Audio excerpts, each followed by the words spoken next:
Mos Eisley Spaceport. You will never find a more wretched hive of low, low prices. Come down now to Wacky Wooher.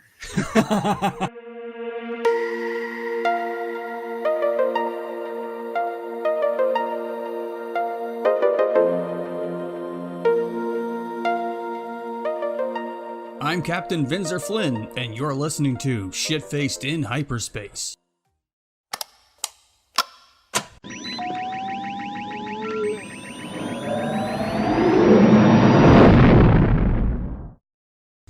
So Carmine's got the excellent notes this week, so Carmine, I invite you to DM this episode. Oh God. Too much pressure, I can't handle it.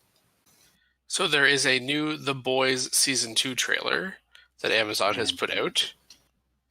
And the character introduction videos for all of the Witcher characters are coming out, and they look really cool.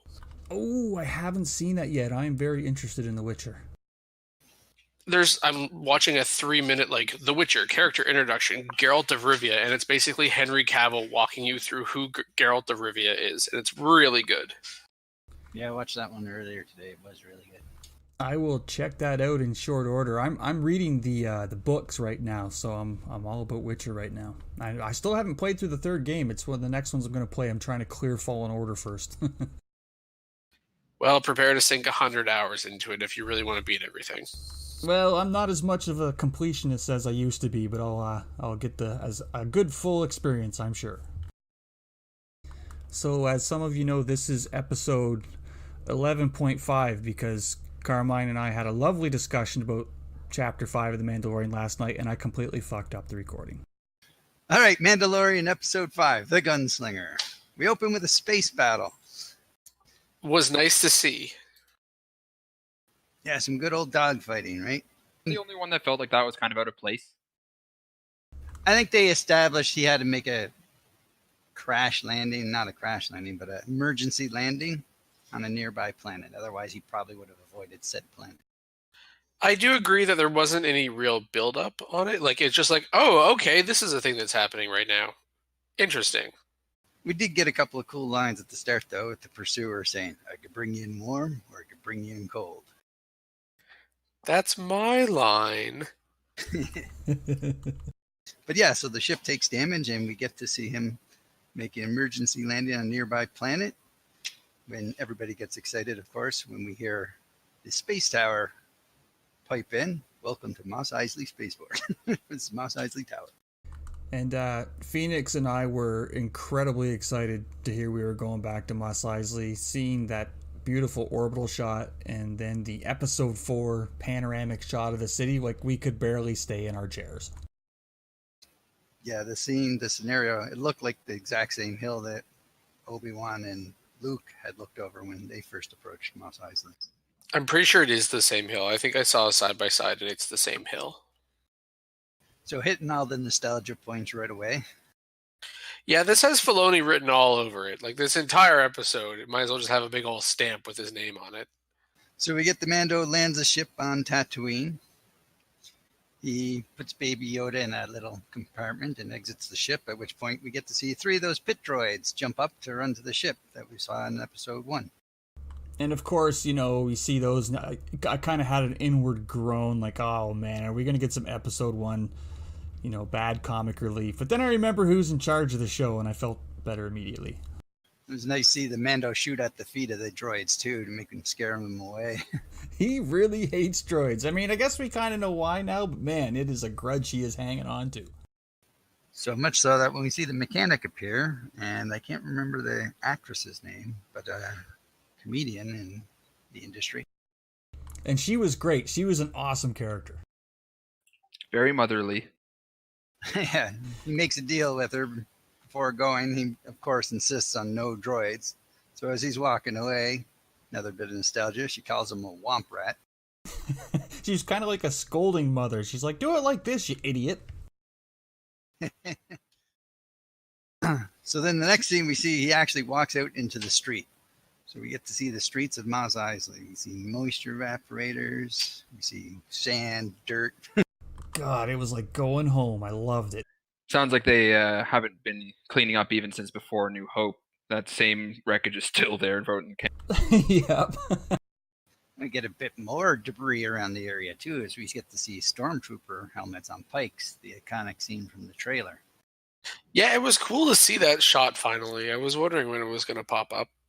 That sends a real clear message in post-Jedi Mos Eisley, like, Empire, you're not welcome here. From there, they flash back to the starport. It shows the mechanic and her pit droids playing Sabacc. So I think that's 2 references to Sabacc we've seen now. Yeah, those cars looked familiar, didn't they? Yeah, very much so. And during that scene, they hear a noise. She grabs a blast, gets the droids to grab the blaster, and Baby Yoda walks out of the ship. He's like, I've soiled myself. Come change me. I can't believe they haven't actually dealt with that yet. You know, the baby needed to take a shit or puking on something. But I think we mentioned this last night, Carmine, how maybe it's like that blue guy where Yoda species only shits like once a year or something. Yeah. He's 50 years old and he only has to go to the bathroom once every year. Or they're like, what's the little pet dude's name in Futurama where his shits are like super heavy? Oh, Nibbler. Yeah. But when he walks out of the ship, the droid beeps at the mechanic and she says, I don't know what it is. So confirming that it's not widely known what species Yoda's from. Yeah, this ain't no Rhodian or Twi'lek or whatever. From there, we jump back to the cantina where the droid detector at the door is no longer there. And lo and behold, look who's behind the bar. Not Wooher, but 2 droids. I saw somebody say that they think that the droid that was behind the counter was the same droid that was at Jabba's palace. It was definitely the same model. That was EV-9D9. I remember because it gives questions galaxies. But the thing about EV-99 is it was a female and she had a third eye, like an LED eye, and I was looking for that. I didn't see it, so I don't know if it was or not, but it was definitely the same type. Oh, and we spotted a familiar-looking R5 unit, perhaps left over from the failed Jawa sale on a certain moisture farm. Yeah. Doesn't he have a bad motivator? Looks like he got it fixed. Cantina used to be owned by a Wookiee. Kalaman or something? Chalman, yes. So maybe that's changed hands from him as well. Because Wookiees are pretty long-lived creatures too, aren't they? Oh, yeah. I had a theory that Wooher is in a sick bed in the back room being tended to by droids and absolutely hating every second of it. That would make sense. But again, with this cantina scene, you know, the droids running it and all that, it comes back to Favreau and Filoni. It's like they know what the fans, you know, us, what we want, and we're really getting it. You know what I mean? Like, we've always wanted to go back to the cantina properly, and we finally did, and which leads to the next part, the booth. It's very much a show made by fans for fans. So was I the only one for the entire scene in the booth looking for the blaster bolt hole behind where... No. You were not alone there. And there was none to be found. No, and I refuse to believe they just painted over it in the last 10 years. I choose to believe Favreau is like, nope, Greedo never got a shot off. It's either that or he's just sitting in a different booth. No, I'm pretty sure that was the same booth. In the same pose, too. He had his legs up on the table like Han did, trying to very much get that nostalgia going again with the, look, it's another smuggler on the run kind of. Also, I noticed when he was sitting there and he yells out to the Mandalorian, or just before he does, he's playing with a coin in his hand. And I paused it to see what the coin looked like.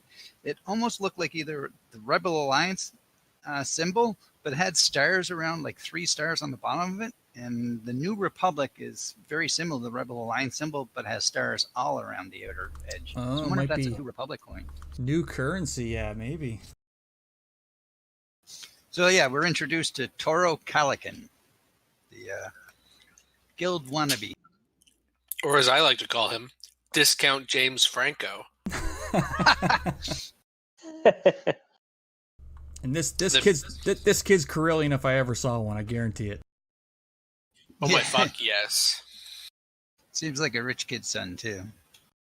All his clothes were nice and clean. And I want to join the Bounty Hunters Guild. I'm going to take the bestest, worstest bounty you can ever do. Well, he's clearly an idiot or uninformed. Merida's watching. She goes, I feel prosecuted. Yeah, so he calls the bounty hunter over, the Mandalorian. Says, you look for work? Places a puck, so we get to see the pucks again. For Fennec Shan, which is Ming-Na Wen's character. A former assassin on the run from the New Republic who worked for all the crime syndicates, including the Hutts. So kind of out of a job right now. Yeah, but again, mentioning things we already knew, like the Hutts on the planet and whatnot. And he actually mentions there that she's out in the Dune Sea somewhere. So another reference to one of the episode 4 names. Is there a lore thing going on stating what happened to Tatooine from the Hutt cartels after Jabba was killed? No official new canon, I don't think, but I'm very interested what a post-Jabba Tatooine turned into, yeah. But clearly really anti-Empire. There was like a Legends story as to what happened, and I guess it was, what's his name? The other Twi'lek, the one that was with Jabba. I guess he took over for a little while, and then a bunch of stuff happened. Fortuna? Yeah, that's his name. Didn't Bib die on the sail barge? Bib is not on the sail barge, I don't think. Yeah, not confirmed. Well, I'm actually kind of impressed that Tatooine was as peaceful as it was, because normally when a crime syndicate breaks up like that in a region, you usually get factions fighting over the territory, and it's I mean, if you compare it to, like, say, Mexico when they arrest drug lords and other their lieutenants or underlings try and take over the business, it gets pretty messy. So I was kind of impressed that after 5 to 8 years that Tatooine was fairly peaceful. Well, it's been 5 or 9 years. 5 years. 5 years since Jedi, so 5 years since Jabba got aced. But still impressed that Tatooine has actually survived fairly decently for Tatooine. Yeah. Well, maybe that's part of the charm of Tatooine, is that no matter what shit goes down, it's still a shit place to live. I don't know. Honestly, I mean, I know it's a show as opposed to a movie, but to me, and maybe I'm biased here, but Mos Eisley looked pretty dead to me. So I'm wondering if things are just, Tatooine's still a frontier place where you can hide out, but it looked kind of like a ghost town to me. And not a single CGI dinosaur that doesn't deserve to be there. So then you can probably infer that since the Hutts are now gone, its prominence in the overall scheme of things is drastically diminished. It's like in episode 4, you remember when Obi-Wan and Luke are wandering around, there was a lot of people around and there were Jawas poking at everything, and we didn't see that this time, you know what I mean? I don't know, though. So the planet that the Bounty Hunter Guild that the Mando was based off of was on, there was a lot of activity there. So if you compare Tatooine to that, yeah, they at least Navarro gave you the impression of a lot going on and people around. Yeah, I know what you mean. Yeah, if we didn't already know the planet name, we learned it from this one later on in the episode. The planet he originally was on was Navarro. I think the planet names, I think Kry's brought this up before, the planet names are sort of in outside supplemental information, but again, they don't really often say them in the shows and movies. They just kind of, okay, we're here, figure it out. So from the cantina, he ends up teaming up with Toro. He asks for the fob from him. Toro smashes it, saying, "Don't worry, it's all up here," pointing at his head. And he tells him to get some speeders and meet him outside the spaceport. So then we jump over to the spaceport. The Mando shows up, finds out the child's missing, finds out the mechanic has it. I think that whole scene's just set up for him to follow him outside so that Toro sees this weird little creature being held by the mechanic and the Mando walk out together. But then we get to see swoop bikes. Honest to God, desert swoop bikes. I want to back up for a bit, and I'm kind of surprised that Mando didn't shoot Ripley right there and then when he saw her with the kid. I think he pretty much understood that the kid probably got out. The child's not been one to stay in the ship when he's told to stay in the ship. I was amazed he even tried to leave him there, honestly. Yeah, I am too, but I guess apparently she impressed him enough that, and he needed to get his shit done, so he took his chances. I think he needs Yeah. like a cat carrier. They had a cat carrier in episode 1 and 2, and then they discarded it in episode 3. For all the good it did. So yeah, when we see the swoop bikes, Mando checks them out, doesn't look horribly impressed. And then Toro says to him, well, it's not Corellia, further linking him to potentially being a Corellian. And swoop races are very big on Corellia. So then we get to see them take off into the Dune Sea, swooping along, trying to outgun each other. Ugh, my nostalgia. I don't know how many hours I spent swooping across that fucking desert.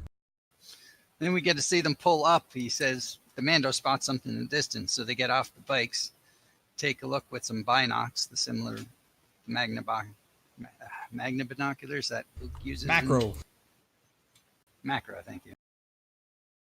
And they see Tusken Raiders and Banthas in the distance.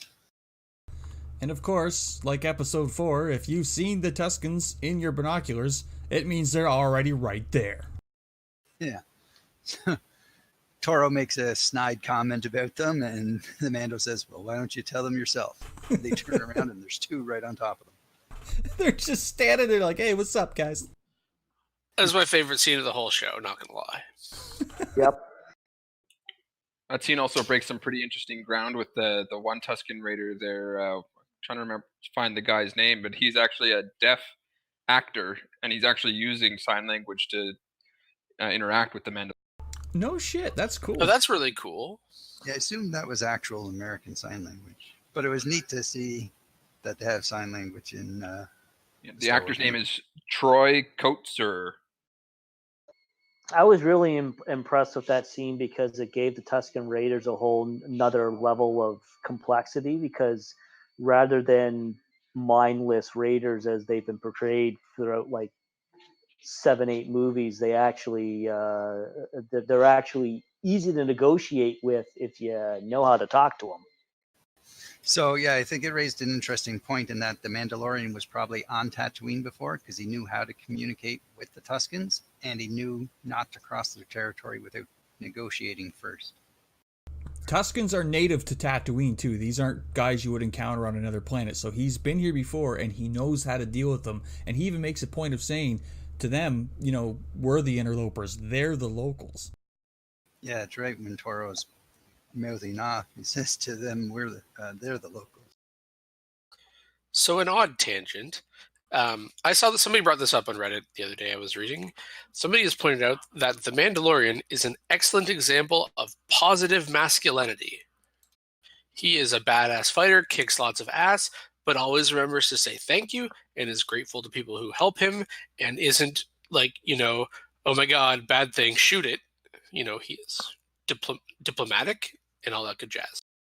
I think a lot of that could be boiled down to his, like, the culture he was raised in too, though. It could be just based on the way that he was raised, projecting that forward onto like the people around. Respectful, honorable, but will still fucking disintegrate you if you try to steal his ship. Words to Especially live by. in pieces. So the Mando successfully negotiates, gets Toro to give him the binocs, and then tosses them over. Toro complains, those were brand new. Mando, in his dry wit, says, yep, they were. They continue on across the Dune Sea and then suddenly spot a dewback in the distance. The call of a dewback, another shot to the nostalgia.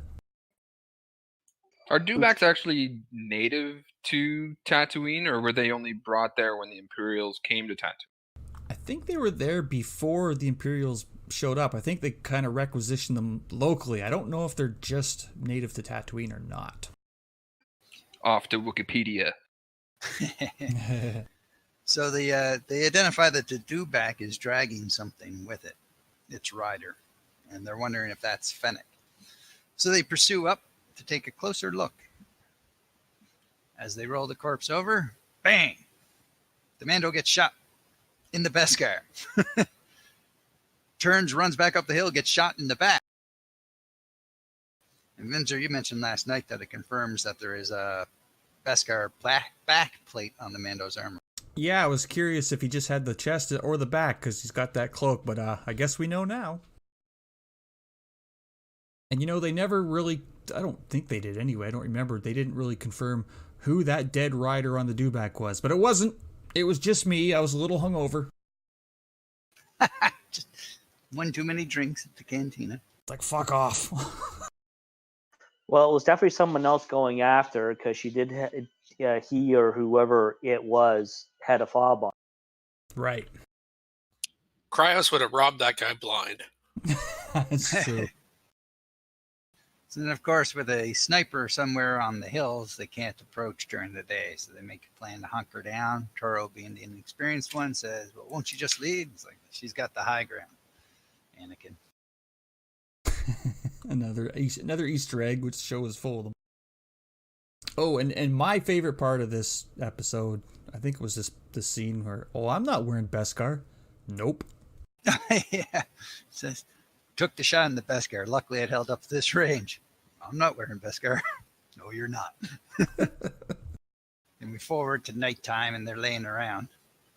Toro, of course, thinks the Mando is sleeping, calls him an old man, and then proceeds to pretend draw on him, like the gunslinger.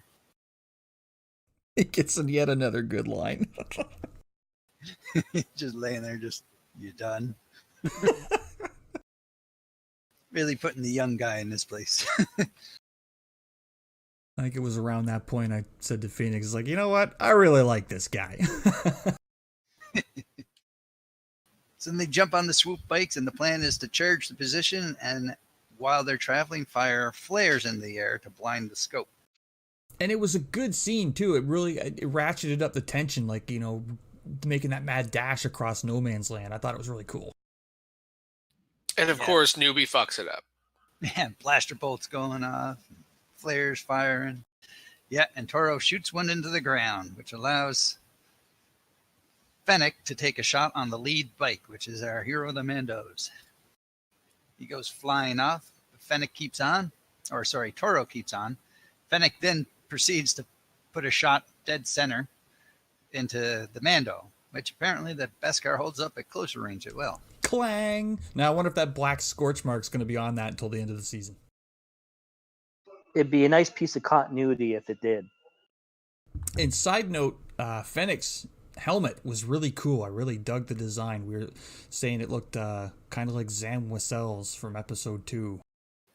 As the Mando's lying in the sand after getting shot in the chest, we see Fennec scoping in. She looks like she's trying to get under the helmet. Like she realizes that, fuck, this guy's hard to put down. I need to find a weak spot in the armor. And then Toro manages to get there and gets the drop on her. Now, I've seen some people complain that this young new guy managed to get the drop on her, but she was focused on the kill, I think. That's got to be frustrating for her as an assassin. Like, she has drilled the Mandalorian twice, and he's gotten back up. Yeah. I don't really like that she loses the fist fight, though. No, she wins the fist fight. The But only the reason Mando- it stops, the Mando shows up with a blaster pointed at her, and she lets go of. She had him in an armbar. There were some cool moves there where Toro had her and tried to throw her, and she does this whole spin thing, lands on her feet, and throws him. Yeah, I think she won that fight. Oh, definitely. If the Mando hadn't showed up, well, like I said, if a blaster pointed at her, she probably would have broke his arm and then shot him. Yeah, and then when the Mando's there, she says, seems you got off easy. She also noted that he hasn't seen one of your kind very often. She asked him, how do you get off Navarro? So I think might be the first time we heard the guild planet's name. Word is clearly getting around about that whole incident, too. And I guess it would be pretty fast-moving news. A bunch of Mandalorians wreck up a place for the first time in who knows how many decades. And kill off half the Bounty Hunters Guild while they're at it. Good. To mention making away with the bounty of both Beskar and a very important child. But, and I noticed this too, not Fennec, I'm trying to remember what the young guy is still referencing. Toro is still referencing he wants to take her back to the guild. So some of the guild must have survived that Mando attack. Well, that wasn't the Oh, whole yeah. guild. Well, the guy that was No. running it, he definitely survived. Yeah, we saw him get shot in the Beskar. There's always more of them. They're like cockroaches. Don't tell Merritt I said that. So then we get to Sunrise. We get a two suns reference as the suns, looks like the two suns are rising, reminding us that Tatooine has two suns. Trivia time. Does anyone know what the suns are named without looking? Nope. Nor do I care. Tattoo 1 and Tattoo 2. Very original. I actually knew that. I was just trying to figure out what I knew that it was Tat something, but I couldn't remember what the numbers were. I believe there's 3 moons as well, but fucked if I know what they're called. We also get a mention of Mos Espa at this time. The Mando goes off to find the dewback after discussing with Toro, who doesn't want to leave the bounty with the Mando. And so Fennec starts working Toro over, trying to convince him to turn on the Mando. And she mentions that if he lets her go, she can still make her contact in Mos Espa. And this was a cool scene because I didn't think the kid was going to be swayed at all by her offer, but she totally won him over or convinced him, Yeah, she went for the money aspect, mentioning, how much all the Beskar he's wearing's worth? That didn't work. Then she started going on about Mando shot up the guild in Navarro. If you were the one to take him in, you'd be legendary. Really playing on his ego. Yeah, they dangle that legendary bit in front of him, and he's like, well, yes. Yes, I would like a shortcut. Glory? Yes, please. Well, it also shows that he is rich because he continually says the money doesn't matter. I think Carmine's right that he's someone's rich, a rich kid from a family. He's just doing this for the glory. He's a thrill seeker. Yeah. A Moff's son. Ooh, that'd be interesting. Ooh. You may have hit on an interesting theory there, Nomad. The ploy doesn't work out too well for Fennec as she ends up gut shot by Toro. I'm also disappointed that that they ended her part of the story that quickly. I'm really hoping that this is true. I mean, we'll get to it towards the end of our discussion here, but yes. Yeah, it was kind of a surprise for me as well. It's like, oh, damn, did he just kill her? And then when the suns are fully up, maybe mid-morning, the Mando arrives on the dewback to see her still lying there with no sign of the swoop bike and no sign of Toro. I'm actually half surprised that he didn't take the body with her because I'm sure it probably would have been worth something to someone. Yeah, but he doesn't have good contact with the guild anymore, so he couldn't take it in for the bounty. He needed Toro as the go-between for the guild. Oh, that's a good point I hadn't thought of. I'm disappointed he shoots her in the gut. I thought he might try to do both. That's what I'd do anyways. He got lured by the shinier prize, everything or nothing. I'm a hedge my bets kind of guy.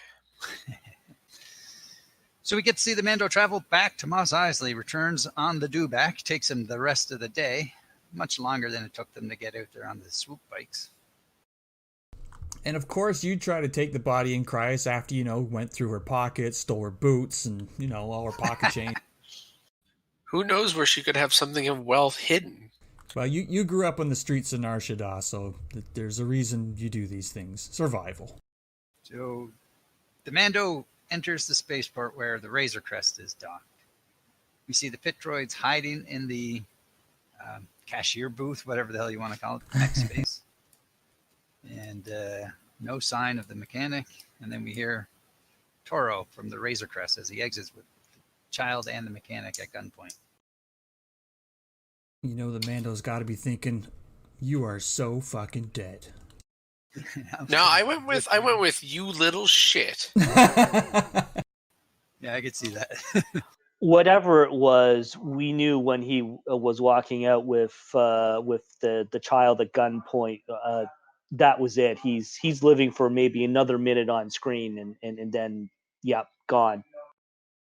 Yeah, he tells the Mando to throw his weapon down, which he does. He throws his blaster down. We didn't see the big ass rifle, the disintegration rifle, much this episode.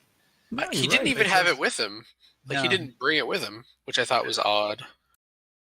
We had talked last night about, Vinzer and I had mentioned that maybe the story direction is, I know we only have X amount of episodes left, but somehow we're meeting all these characters and they're pretty much one-shot characters like Cara Dune, Queel the Ugnaught, Fennec Shand. Maybe something happens and he loses Baby Yoda and has to pull together a team. He's normally does everything alone, but now he needs a team and he has to go back and get these people to get them to help him retrieve Baby Yoda again. I could see that being a real focus of season 2. Like, I think Moff Gideon's probably going to get Baby Yoda, and then he'll have to do his Carmine and I were talking about this. He'll have to do his Rick and Morty Ocean's 11 team assembly. You son of a bitch, I'm in. Yeah. And he puts IG-11 back together. You son of a bitch, I'm in, initiating self-destruct. I still think the Ugnaught is rebuild IG-11 to be more benign. So when he grabs him to help with his team, IG-11 is going to be there just doing farm work. I think from a writing point of view, I think that is dead on. I think that is what's going to happen. So to finish out the episode, the Mando's about to be cuffed. The mechanic's going to cuff him on the behest of Toro when he has one more flash flare in his hand. Fires it off, blinds Toro, gets the drop on him. Toro shoots blindly 3 times, and the Mando takes him out with one shot. I found that move where he had the flash grenade there, the flare in behind his head, was very, very similar to Die Hard at the end of the first movie, where he has the gun taped to the back of his head. Yes. It was a cool scene. It was very much a build-up to, like, okay, how badly is the Mando going to fuck this guy over? And once he's dead, we hear the mechanic tell him to drag this out of here. The droids beep at him and says, I don't know, take him to Beggar's Canyon or something. Just sprinkle the fan service loosely across the top. Exactly. How many references can we get in? Take him out and bury him next to Wooher. And he's clearly loaded in this scene, too, because his credit pouch is pretty heavy. Yeah, Also, she's surprised by the amount she got. Also, this scene is 100% endorsed by Cryas Flynn. He's very good about paying his bills, isn't he? Yep. Indeed. Well, you're only as good as your reputation. Oh, fuck. So then we get the credits, and at the end credit scene, we get to see the Dune Sea at night. Focus in on Fennec's body still lying on the ground, and somebody walking towards it. What we hear are noises, possibly like, did anybody identify that noise? It wasn't quite droids, but the noise sounded familiar. Spurs. Before the spurs, there was a beeping noise. I don't know. I actually missed that. I'll have to watch it again. Yeah, same. Yeah, I couldn't point it. But then you hear the spurs, the jangle as he's walking along. You see a long cape, potentially jack boots under it, very similar to what an Imperial officer would wear. And we get to see him kneel down, but then it cuts out really quick. And I thought I might have saw a thigh armor plate, but there's definitely a long cape and jack boots there. I have a couple theories, but they're a little bit of a stretch theory, which I think could be really interesting. I dig your theories. Let's hear them. So one of the things, and when I saw that scene, I was sitting there and I was like, oh, so because I'm still thinking on the jump from the silver screen from the cartoon world, and the 2 characters that instantly came to my mind were Cad Bane and Asajj Ventress. Oh, fuck, Cad Bane. Now that would be something. I'd be pretty happy. Didn't Ventress get killed? No. She did in a comic book forever ago, but it was never officially said. If you actually go on her thing, it will say on the Wikipedia that she was killed, but it's a comic that happened, I think, before the sale Lucasfilm to Disney officially. okay, So like I right. don't know if it's still considered canon or. So anything before Disney bought it is now considered legend. So if the comic was before that, then it's a legend product. So Oh, yeah, we can't definitely. consider it canon. So she very well could still be alive. I will lose my shit if it's Cad Bane. That would be so great. No, she's dead. I'm looking at her Wikipedia page right now. She's dead. She died in 19 BBY. But it's like I was saying, like Cad Bane has not been officially confirmed as being killed because the scene where he was killed by a Mandalorian, or Mandalorian quotations, Boba Fett, wasn't actually put into the nomenclature. So like even if you go, I believe I read Cad Bane's Wikipedia page and it doesn't say that he's been killed. So he could be tracking the Mandalorian down. Man, that'd make the great season finale final fight, wouldn't it? Fan theories, of course, was that it was Boba because Boba had spurs on his costume or something similar. Now, if Favreau pulls a fucking button hook on us and it's some asshole in Fett's armor, that would be sneaky. I hope not. I don't want to see Boba as armor in any of this.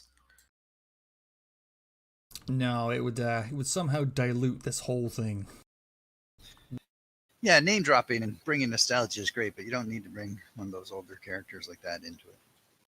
We want fan service, but not too much fan service.